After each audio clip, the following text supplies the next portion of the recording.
Cool, yes, the foot control. First things first, just make sure you've unplugged the foot control so you don't have any power. And all you need to do is get a screwdriver, just clip it in there. So I slipped that a little bit. So what you'll find is the actual slider here is sticky.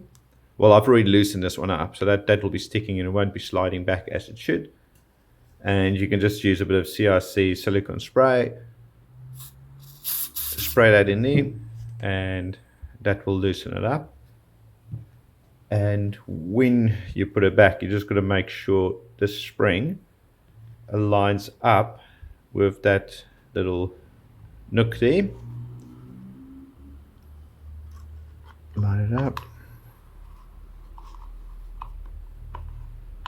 And there. And you just got to squeeze it back on again. Cool.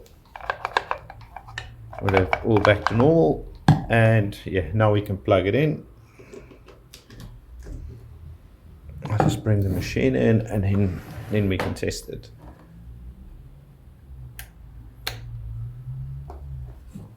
I'll switch it on, get some power in there. Now we have a working foot control. Just put it on fast speed